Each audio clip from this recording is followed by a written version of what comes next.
What's up, Dragon Ball fam? This is Chris Keith here, and I'm going to go over my second place online Gencon Regional Janemba Mill deck profile. We're going to start off with the leader. It's 10k. You draw a card when you swing, your opponent mills 2 cards. It awakens at 4 or less life, and you untap 2 energy. On the back side, it's a 15k. Draw a card, and your opponent mills 2 cards, but you also have the added ability to negate at auto timing, which is pretty prevalent when you're playing against a lot of yellow decks, which I did Saturday, because they'll play their Swift Retaliation Cooler and you can still counter them. That keeps you from dying.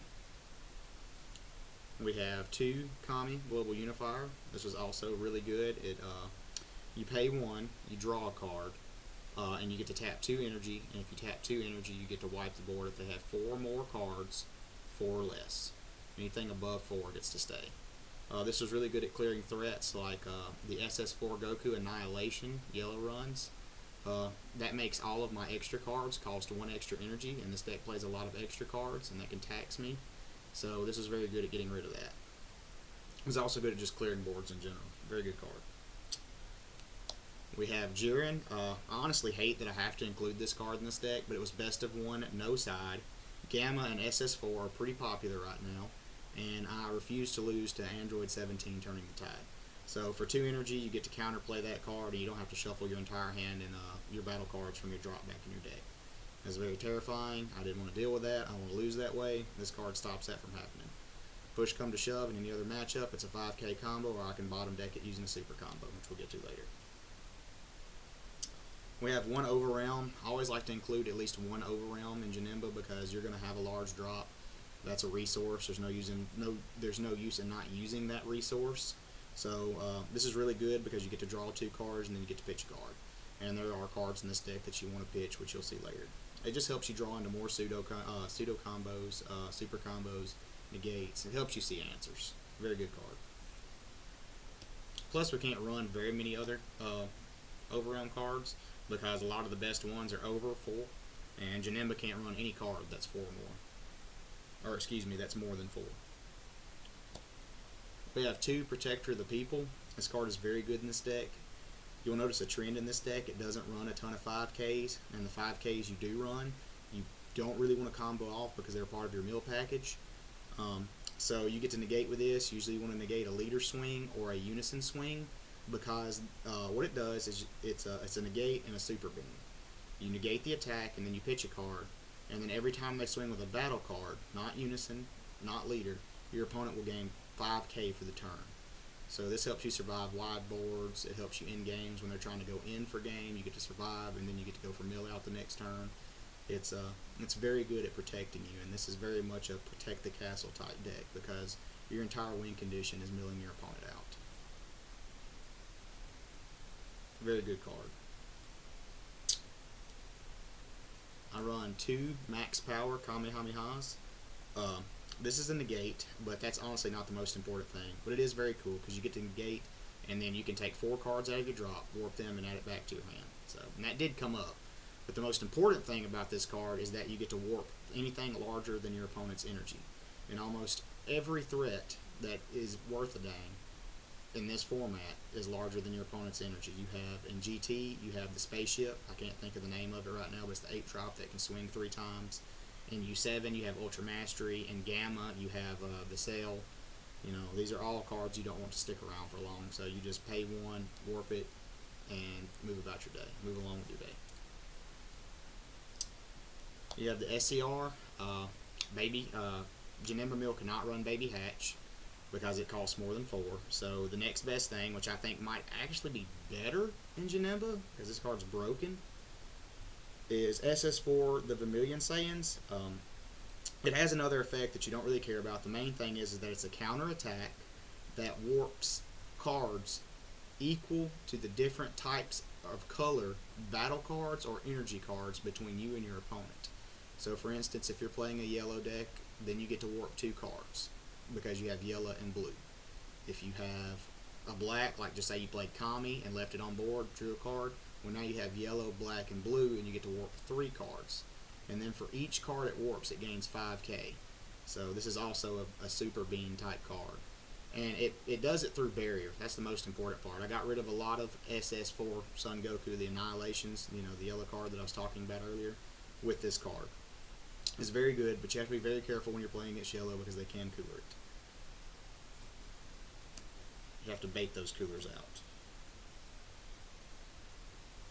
We are playing a blue deck, so we're playing 4 Dimension Magic. I think everybody knows what Dimension Magic does at this point.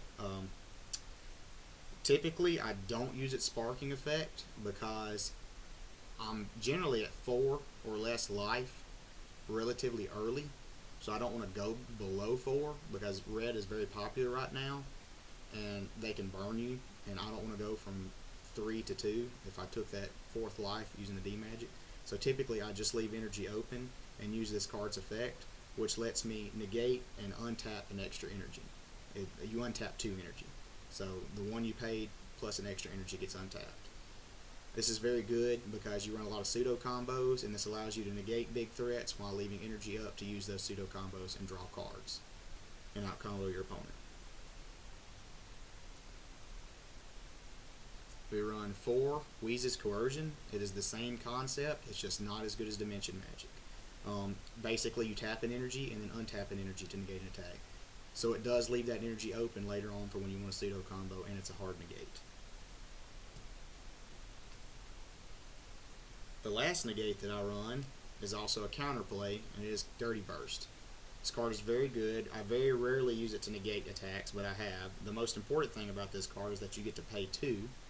Don't let anyone ever fool you with that. Some people try to activate this effect without paying 2 when they negate, or when they counterplay, excuse me. But anything, is it 7 or more? I just want to make sure. Yes, anything 7 or more your opponent can attack with. And this works against cards with deflect because it doesn't target the card in question, it targets the player. So this is really good at stopping those cards that you want to hit with max power Kamehameha. If you're playing GT or Bulma or any deck that plays the spaceship, you'll hit it because you don't want it swinging at you 3 times. If you're playing against U7, you want to hit Ultra Mastery. If you're playing against Gamma, you want to hit the Cell deck. You want to hit the Cell card. And there's other threats that you can hit. I'll go over my matchups later, but I did play one Cell, the Reboot Cell deck. I hit his 7-drop Cell, so he couldn't swing with it. Of course, I didn't get to keep the card I drew, but kept him from swinging with it. And that's another good thing about this card is you counterplay and you break even because you get to draw a card off of it, so you don't lose any advantage. And then in Janemba, usually you're leaving a lot of your energy open, so you'll pay 2, and then you'll use your D-Magics or your Beans to untap those energy later on to use for pseudo combos and other things. As far as for my combos, or what I use to combo with and out combo cards, we'll start out with Sensu Bean. Set 1 card, very good. You tap 1 and then you untap 2, and it gives your opponent, it gives your leader a permanent 5k buff for the turn. Very good. Very good at untapping energy to use extra pseudo combos. Just a very good card. Beans Bean. It's been good since set 1. It's my favorite card. Starting with my pseudo combos, I call this a pseudo combo even though it doesn't draw a card, just because it essentially gives me that extra 5k I would have drawn to begin with. You have, I don't actually know the name of this card. Ultra Instinct Goku's Kamehameha. I always just want to call it UI Kamehameha. I only use this card defensively. You tap an energy and immediately untaps, and your opponent gets, your leader gets 15k buff. Not for the turn, but for the combo. It's really good when your opponent, when you're at 15 and your opponent's swinging 25, and you just boom 1 card, you're at 30. Or when they're swinging for game, and you need to out combo, and you have multiple of these along with pseudo combos. The next pseudo combo that I run is 4 Realm of the Gods Beerus. I very rarely use this card offensively, but I have, because if I don't see my max power Kamehameha, I would still like to get rid of those cards, like the Sail, the Spaceship, if they didn't tuck it under their Unison, or their or Ultra Mastery if I'm playing U7. I still want to get rid of those cards a lot of the time, so it is worth it to bottom deck that card, though I would rather not do it since my game plan is milling you out. I'd much rather see the max power Kamehameha. But it is always good defensively because it's just a tap in energy. It's plus 10k, draw a card. It's a pseudo combo.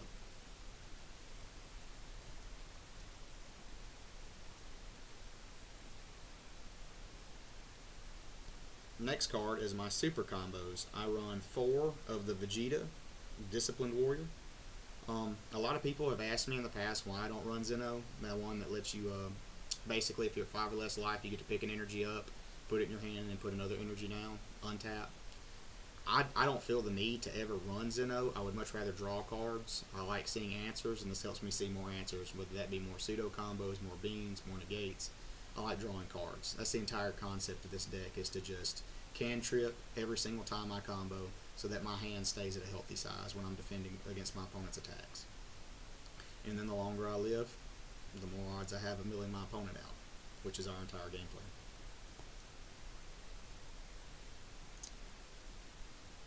Typically, if I'm playing a best of 3 deck, I run 4 sails, but since I had to make room for the Jiren, since this was a best of 1, no side, I cut a sail because all in all I ran 14 pseudos, and I just figured going down to 13 wouldn't be that big of a deal.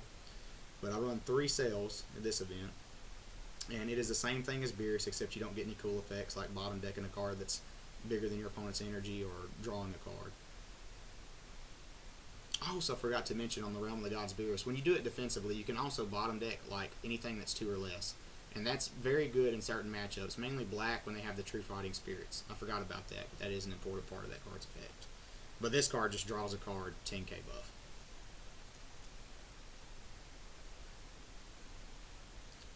Same thing with Goku. I usually max out on 14 pseudo combos, so I would have the 4 Beerus, 4 Cells, 2 of this, along with my 4 super combos, but I had to make room for Jiren. Yeah, it just does the same thing as Cell. It's just a 10k draw a card. Keep that hand size healthy. I play 3 Draw Apes. I really like this card. This is another way that I keep my hand size healthy. This is you want to combo this a lot of times in the moments when you don't want to use Bean, like when you know they're not going to attack with any other 15k threats. You don't want to waste a Bean. You want to pitch this off Protector of the People a lot of the times because that just you're netting card advantage by doing that. You're basically negging 2 to stop attack, getting super beamed for the turn for every battle card that attacks. Then the following turn you gain those 2 cards back by removing this card from the game. It's very good. Not much else to say about this card. It draws cards, keeps me at a healthy hand size. In my Unison packages, for my Unison package, I run 2 Agent of Destruction Majin Buu. I don't think there's much that needs to be said about this card. If you're playing blue, you play this card. It's probably the best Unison in the game. Maybe that's arguable. You got stuff like Baby and Gohan running around, but the card is very good. I typically just pay 4 for it. You draw a card, untap an energy every turn. It's a blocker that restands after you swing with it. Double striker, so you get to press your Unisons. You get to neg 1 during the auto when your opponent attacks with a battle card, and bottom deck any card that doesn't have barrier. So this is essentially like 2 negates, if need be. Very rarely do I bottom deck any cards unless I absolutely have to, because yet again, excuse me, I'm trying to mill my opponent out, so I don't really want to put anything back on the bottom of their deck. But there are instances where you just have to deal with that pesky card. You know, it's going to kill you, or it's going to make you lose a lot of your hand advantage. It's better off just putting it at the bottom of their deck and getting that 1 extra mill, or going that 1 extra turn. You know, very good card. You just have to play it smart. I play 4 of this Agent of Destruction Janemba Unison. This is probably the best Unison in this particular deck because it works towards your game plan. I never tap more than 2 for this card. I never use the triple strike ability. It has 2 abilities. I really don't even know the other ability because I hardly ever use it. It's activate main, activate battle, neg 2. If your opponent has 15 or less cards in their deck, this card gets plus 15k power and triple strike for the turn. So it's an alternate way to kill your opponent, but no one's falling for that typically. It also has a +1 that just gives it crit, but you're not trying to kill your opponent by swinging at their life anyway. All I ever use this card for is its +0. I get to draw a card, so it breaks even. and my opponent draws a card and mills a card. So it's essentially a mill 2. It's helping them deck thin, which leads more into my game plan of milling my opponent out. A lot of times people will ignore this card. I don't know why, but they will ignore it because they want to swing face because they think they can kill me. And the longer this card stays on the board, the better, because the more I get to mill you out. If they don't do that, then they swing at it, and that's good too, because then it's a negate. That's less times you're attacking my leader, so I don't have to waste any resources like pseudos, beans, or negates to out combo or stop the attack. So this is a very versatile, multifaceted card that goes towards your primary game plan. After that, you have 4 reality benders. This is the best battle card that you can play because it has deflect. If your opponent has 4 or more energy, you get to play this card for 1. And then I'm very scared to ever swing with this card most of the time because I'm afraid of battle tricks. They can get rid of this, and I don't want to miss out on my mill 2. So most of the time I just play this card, pass turn, put it on the bottom of my deck, you mill 2. And that's my deck profile. However, I've had a lot of people ask me about what my deck would look like if I played it in a best of 3. It's pretty much the exact same deck, except that I would not main deck Jiren. I would main deck the 4th Cell pseudo combo. After that, I would play 3 Naruto tokens: Hinata, his wife, his boyfriend Sasuke, and Naruto. You have to play these tokens. You won't do good with the deck if you don't. You play 1 extra Kami, Global Unifier.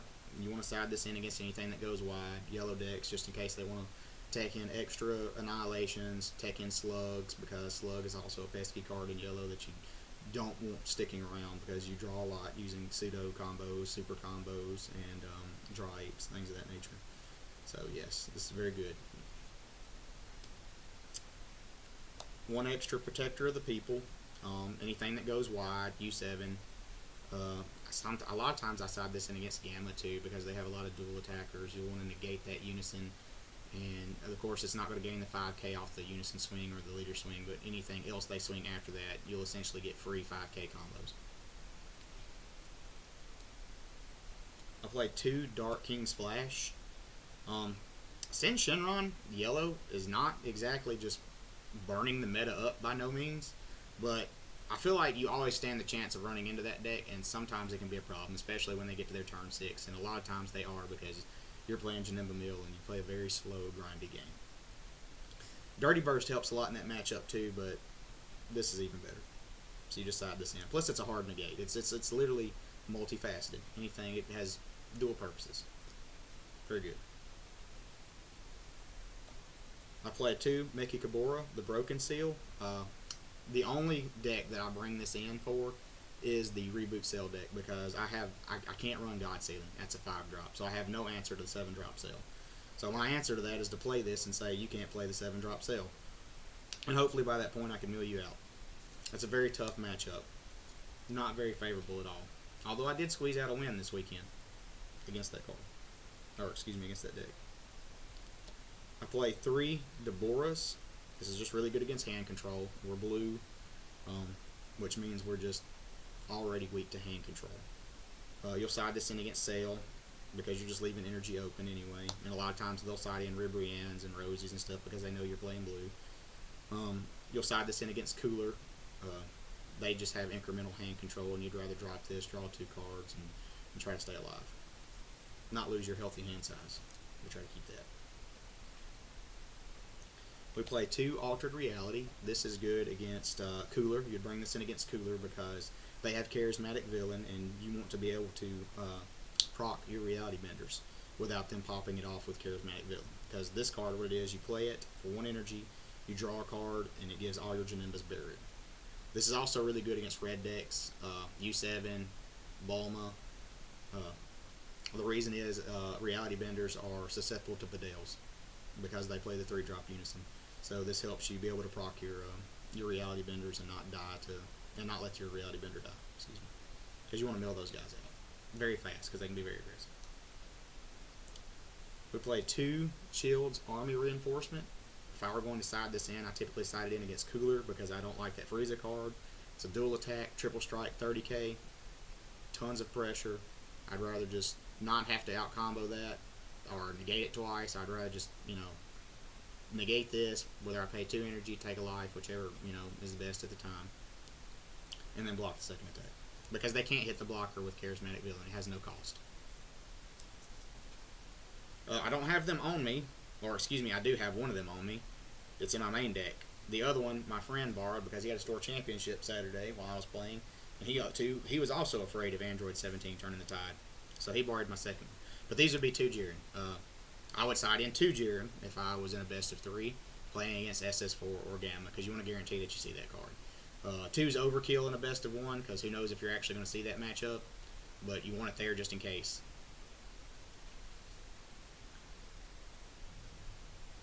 After that, we will go over my matchups. I have to think on that for a second. My first matchup was U7. It was not U7 Goku, it was U7 Gohan. That's actually a very tough matchup. Surprisingly, because they draw a lot of cards. They draw a crap ton of cards, so you don't think it would be that hard of a matchup. But it actually really is, because they get to go very wide and be very aggressive, and they get to combo very high without losing any hand advantage. U7 can't do that. If they combo and pressure you, generally you out-combo up, and they wasted resources by doing that, because not every single card they combo drew them a card. So that was a very tough matchup.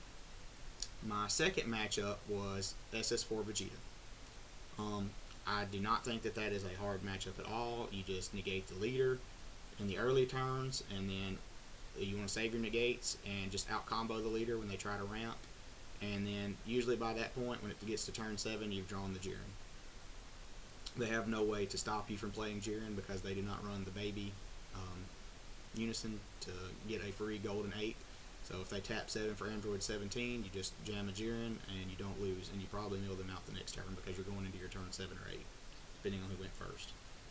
My next 2 matchups were Trunks Vegeta. I think that's a very favorable deck for Janemba Mill as well. Not much else to say about that. They draw very, very deep. You don't play any battle cards, so you don't really care about their Trunks resting anything. It'll rest your unison, but that doesn't really matter either because you're just drawing and playing it defensively. After that, round 5, I played against Cell. That deck is very hard. I recently went 5-2 at Akon with the same deck, and both my losses were Cell. So I was very sad to see that. But I actually managed to squeeze the win out. It was very lucky on my part. I managed to mill all of his early 1-drop free play cells that gets his chain going. He only saw 1. And I was able to clear that using max power Kamehameha because he had already detached 2 materials one time. And then he wasn't able to see that. He did drop a 7-drop cell on me and make me neg my hand down to 3, but I had 2 apes, and I dirty bursted his cell, so he tapped out, couldn't swing on me, and the next turn I followed up with 2 apes. Drew 4 cards, drew off my leader, drew off my unison, got my hand size back up, and it was very unfortunate for him. He wasn't able to climb up the chain. He didn't see a unison at all that game, so he wasn't able to charismatic my reality bender, so I was just, every time after he reached 4 energy, I was just jamming reality bender, because I knew at any point he could see his unison, and I wanted to mill him out as fast as possible. Excuse me. Round 6 was Gamma. Gamma, I think, is a favorable matchup. You want to mulligan for your pseudo combos because you want to stay at a relatively high life up until about turn 3, maybe 4. You don't want to waste resources. You don't want to neg trying not to take any damage. But you generally want to stay around 5 to 6 up until 3 to 4 and then awaken. Usually by jamming a unison or jamming an ape to get your hand size back up. And from there you just negate what you need to negate, big threats, you dirty burst the cell, you out combo everything else. They don't draw a lot, but they're not very fast either. I mean, they can play aggressive, but not like insane levels of aggression. So you're very much well equipped to deal with that. After that, my last matchup was Trunks Vegeta. It's the one that I lost. I went 6-1, lost in the finals. It was a very close game, very good player. I missequenced. That's what lost me the game. He comboed out to 65k. I could only combo up to 65k, and that was my fault. I had 2 energy open, or excuse me, no, I had 1 energy open, and I should have led with a pseudo combo instead of a super combo. He comboed out for game, and I super comboed first. And I had a handful of 5Ks, no dead cards. Everything was comboable. I put a 5K on bottom, drew 2 cards. Drew a max power Kamehameha and drew a Majin Buu Unison, neither of which were comboable. And then I played my pseudo combo and drew into another negate. I believe it was a Weeze's Corrosion. None of that was comboable. And was only able to combo up to 65K. Had I led with the pseudo combo first, I would have drawn into the max power Kamehameha, because that was one of the 2 cards I drew off of the super combo. Then I could have super comboed, bottom decked my max power Kamehameha, and drew into the Majin Buu and the Weeze's Corrosion. And that would have left me with the 5K in hand that I had originally bottom decked, and I'd have been able to combo up to 70. He had 2 cards left in deck when he killed me. I was at 1 life. He comboed out. If I'd just been able to combo up to 70K by sequencing correctly, hit a pass, I could have swung my leader, milled 2, and I would have won. So I did miss sequence that game. That's what cost me the match. Like I said, Trunks cheat is very, very favorable, I think. He got to see his SCR early. That was really good. He put it on top of his leader while also buffing it by 10K and giving it double strike. So it was like 60K double strike, like on turn 3, and I had to out combo that. And I did out combo that because I didn't want to go to 2 that early. And it forced me to combo all 4 beans. I did see all 4 beans, and I comboed up to like 65. And I used a ton of pseudo combos and all 4 beans. But yeah, all in all, this is a very good deck. It's a very good anti-meta deck. If you have any questions, feel free to hit me up on Facebook. I like the deck a lot. Like I said, I've been playing with it for a little while, a little over a year. And it's been doing me well. I've gotten quite a few tops with it, several invites, I think 3 at this point within the last year. The most important part about Janemba is just sequencing correctly, defensively. Knowing what to charge. You don't want to overcharge your middle pieces because that can bite you in the butt later. And things of that nature. You know, just if you like the deck, I suggest just playing against the meta, playing against matchups, getting your reps in, and you'll see, you know, what you need to do. It's a very touch and go kind of deck. There is no, you do this turn 1, you do this turn 2, you do this turn 3. You do what you have to do according to the situation. You need to know your matchups. You need to know how each and every deck you're playing plays. I would like to shout out my team, Team Magnolia. They've helped me play test and prepare for these events for several months now. Shout out to the Janemba group. We're just a bunch of degenerates, and we like being degenerate together and milling people out. Also, shout out to Brad Brown, because both of us originally misunderstood what time the event started, because we were on Central Time and they were on Eastern. And I thought it started at 1, but it actually started, because it was an hour later is what I thought, but it actually started an hour earlier. It started at 11. I did not know this, and he happened to message me about 45 minutes before 11 a.m. and told me this. So that was very lucky on my part that he found this out, or realized it, told me, and I was able to show up to the event. Otherwise, I wouldn't even have been able to show up. I'd have thought it was at 1 o'clock. I'd have sat down and it'd been around 3 or something. I don't know. But yeah, that's the end of my profile. Any questions, just hit me up. Y'all guys have a good one.